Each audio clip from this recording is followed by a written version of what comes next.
Hello मेरे प्यारे बच्चों। आज क्लास 5th की हिंदी वर्कशीट नंबर 118 आई है। तो चलिए 26 नवंबर 2020 को इस डायरेक्टरेट ऑफ एजुकेशन की वर्कशीट को आप और मैं आपकी टीचर आकांक्षा दत्ता मिलकर पूरी करने की कोशिश करते हैं। सबसे पहले आपको पता है यहाँ पर विद्यार्थी का नाम यानी कि सब बच्चे अपना नाम लिखेंगे और यहाँ पर शिक्षक या शिक्षिका का नाम। तो ये आपकी पाठ्य पुस्तक रिमझिम में से है और पाठ है वे दिन भी क्या दिन थे। यानी कि आपकी रिमझिम जो हिंदी की पुस्तिका है उसमें एक पाठ है जिसमें से या जिस पर हम ये कह सकते हैं कि ये वर्कशीट आधारित है। तो आप और हम मिलकर इसको पढ़ते हैं। नमस्ते प्यारे बच्चों, क्या आप जानते हैं कि आज कौन सा दिन है? जी हाँ, आपने सही जाना। आज संविधान दिवस है। तो देखते हैं हम संविधान दिवस होता क्या है। जिन बच्चों को पता है बहुत अच्छा है, शाबाश। लेकिन जिन्हें नहीं पता वो भी इसके बारे में आज जान जाएंगे।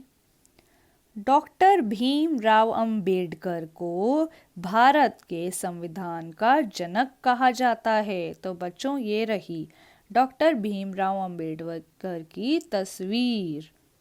26 नवंबर का दिन भारत में संविधान दिवस के रूप में मनाया जाता है। इसी दिन 26 नवंबर को वर्ष 1949 में संविधान सभा द्वारा भारत के संविधान को स्वीकृत किया गया था, जो कि 26 जनवरी 1950 को प्रभाव में आया। तो यहाँ पर हमने क्या पढ़ा कि 26 नवंबर तारीख तो यही थी लेकिन वर्ष क्या था? 1949।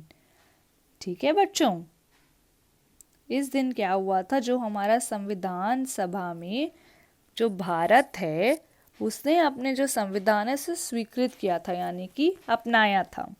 लेकिन वो प्रभाव में कब आया? 26 जनवरी 1950 में। और संविधान का जनक किन्हें कहा जाता है? डॉक्टर भीमराव अंबेडकर को। ठीक है बच्चों, इसलिए हम 26 नवंबर का दिन भारत में संविधान दिवस के रूप में मनाते हैं। आइए बच्चों, अब हम अपनी पाठ्य पुस्तक के पाठ वे दिन भी क्या दिन थे को पढ़ते हैं और काल के बारे में सीखते हैं। तो आप सब बच्चों को ये पाठ अपनी किताब से पढ़ना है। वे दिन भी क्या दिन थे। और हमें इस वर्कशीट यानी इस कार्यपत्रिका में एक नई चीज़ हम सीखेंगे जिसका नाम है काल।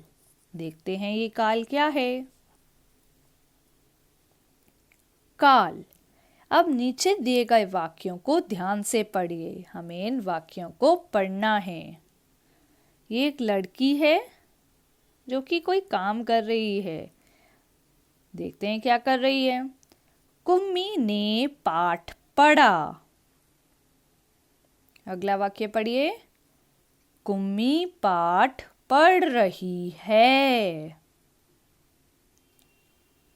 कुम्मी पाठ पढ़ेगी। तीनों वाक्य में लड़की है जिसका नाम है कुम्मी और वो काम क्या कर रही है? पाठ पढ़ रही है। तो यहाँ पर देखते हैं हमने क्या सीखा।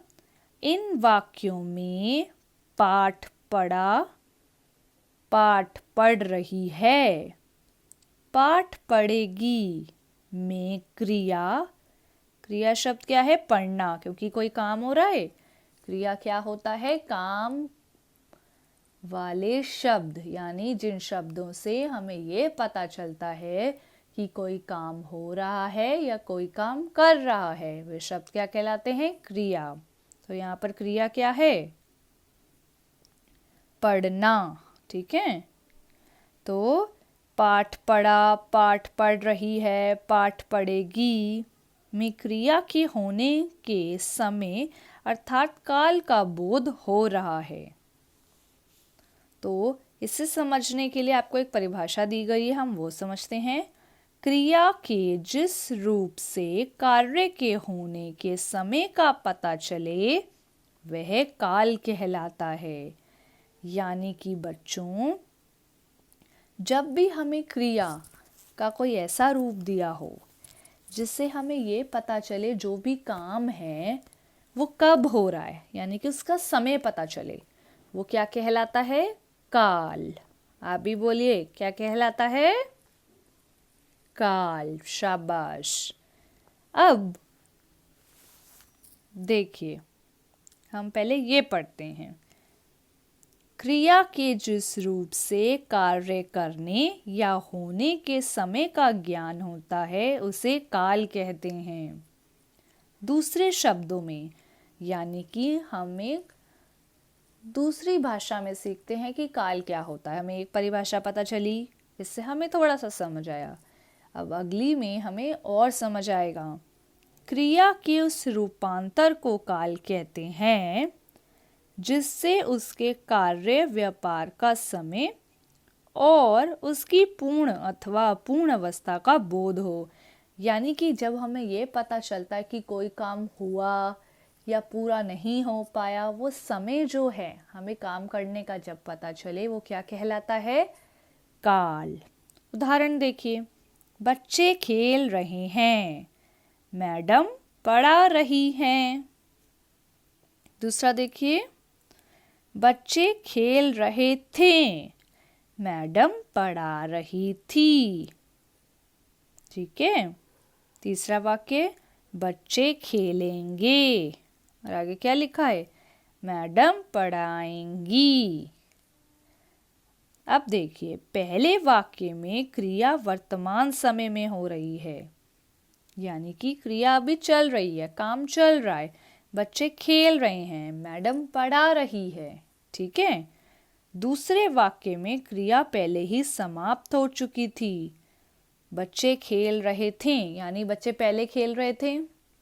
मैडम पढ़ा रही थी, यानी जो मैडम है वो भी पहले पढ़ा रही थी, यानी कि जो काम है वो खत्म हो चुका है, समाप्त यानी पूरा हो गया है। तीसरे वाक्य की क्रिया आने वाले समय में होगी। बच्चे खेलेंगे, मैडम पढ़ाएगी, यानी कि ये काम अभी होगा, ये हुआ नहीं है ना, चल रहा है, आने वाले समय में आगे होगा। इन वाक्यों की क्रियाओं से कार्य के होने का समय प्रकट होता है। जब हम ये वाक्य पढ़ते हैं तो हमें क्या पता चलता है कि ये काम कब होगा, तो ये क्या कहलाता है? काल। अब यहाँ देखिए, काल के भेद पढ़िए और समझिए। हमें क्या समझना है? काल के भेद। तो बच्चों, काल के होते हैं 3 भेद। ठीक है। पहला भेद भूतकाल, यानी कि बीता हुआ समय, जो समय चला गया, यानी कि जो समय बीत गया उसे हम कहते हैं भूतकाल। उदाहरण, रमा ने झूला झूला, झूला झूल चुकी है रमा। अमन ने अखबार पढ़ा, यानी जो अमन है वो अखबार पढ़ चुका है पहले ही। तो बीता हुआ समय ये हमें क्या बता रहा है कि जो काम हो चुका है पहले। दूसरा देखिए, वर्तमान काल, अभी चल रहा समय, जो अभी हम जिस समय में जी रहे हैं वो है वर्तमान काल, यानी कि जब हम अभी कोई काम कर रहे हैं तो वो क्या कहलाएगा? वर्तमान काल। रमा झूला झूल रही है, यानी कि जो रमा है वो झूला झूल रही है, अभी झूल रही है। अमन अखबार पढ़ रहा है, तो अमन क्या कर रहा है? अखबार पढ़ रहा है। तीसरा देखिए, भविष्यत काल, यानी आने वाला समय। कई लोग इसे भविष्य काल भी कहते हैं और कई भविष्यत काल भी कहते हैं। रमा झूला झूलेगी, यानी कि आगे रमा झूला झूलेगी, अभी उसने झूला नहीं है। ठीक है। अमन अखबार पढ़ेगा, अमन ने अभी अखबार पढ़ी नहीं है ना, वो पढ़ रहा है, वो आने वाले समय में यानी आगे अखबार पढ़ेगा। तो यहाँ क्या लिखा है? काल के भेद। 3 भेद हैं। वर्तमान काल, जो समय चल रहा है। दूसरा भूतकाल, जो समय बीत चुका है। और तीसरा भविष्यत काल, जो समय आने वाला है। तो उम्मीद है कि आप बच्चों को वर्तमान काल, भूतकाल और भविष्यत काल तीनों समझ आए हों। चल रहा है, बीत चुका है और आने वाला है, ये ज़रूरी बातें आपको याद रखनी है। इससे आपको जो हमारे तीनों काल के भेद हैं वो अच्छे से याद हो जाएंगे और आप अच्छे से समझ पाएंगे। तो चलिए अभी हम प्रश्न करते हैं, ताकि हमने जो समझा है उसको करके देखते हैं। मोनिका से काल का भेद लिखते हुए कुछ गलतियां हो गई हैं। क्या आप उन गलतियों को ठीक करने में मोनिका की मदद करेंगे? एक लड़की है जो काल के भेद लिख रही थी, लेकिन उससे कुछ गलत हो गया है। तो चलिए हम जल्दी से इसे ठीक कर देते हैं। यहाँ पे क्या लिखा है? वाक्य। यहाँ पर लिखा है मोनिका का उत्तर, यानी जो मोनिका ने बताया होगा। और आखिरी में लिखा है आपके द्वारा दिया गया सही उत्तर। हमें क्या करना है? यहाँ पर सही उत्तर लिखना है। तो पहला देखिए, चूहा रोटी खा रहा है। मोनिका ने बताया ये भूतकाल है, लेकिन चूहा तो अभी रोटी खा रहा है। जब है लग गया तो मतलब काम तो अभी हो रहा है, और जब काम चल रहा होता है तो हम क्या कहते हैं? वर्तमान काल। पहला आपके लिए हुआ है। तो चलिए हम दूसरा देखते हैं। रमेश टीवी देखेगा। मोनिका का उत्तर है वर्तमान काल, लेकिन ये तो चल नहीं रहा। यहाँ पे जो रमेश है वो टीवी देखेगा, यानी कि आने वाले समय में रमेश टीवी देखेगा। तो यहाँ पे सही उत्तर क्या है?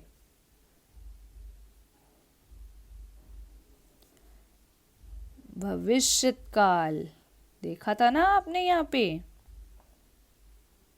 ठीक है बच्चों, ऐसा ही तीसरा पढ़ते हैं। हाथी पानी पी रहा था। मोनिका के हिसाब से उत्तर है भविष्यत काल, लेकिन हाथी पानी पीने थोड़ी वाला था, वो तो पानी पी रहा था, यानी कि पानी पी चुका है जो हमारा हाथी राजा है। तो उत्तर क्या होगा?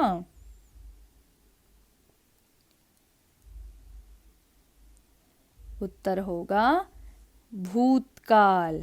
ठीक है बच्चों, पहला हमारा वर्तमान काल, चूहा रोटी खा रहा है, अभी भी कार्य हो रहा है। भविष्यत काल, रमेश टीवी देखेगा, यानी आने वाले समय में रमेश टीवी देखने वाला है। भूतकाल, हाथी पानी पी रहा था, यानी हाथी पानी पी चुका है।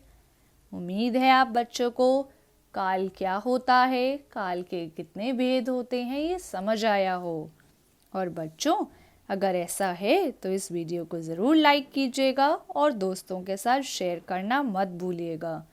और हाँ, जैसा आप जानते हो, अगर चैनल सब्सक्राइब नहीं किया तो यहाँ पर आपको नीचे दिखाई देगा सब्सक्राइब, जो कि लाल रंग से लिखा होगा, उसे ज़रूर दबा दीजिएगा। मैं आपको अगली वीडियो में जल्दी मिलूंगी। धन्यवाद बच्चों।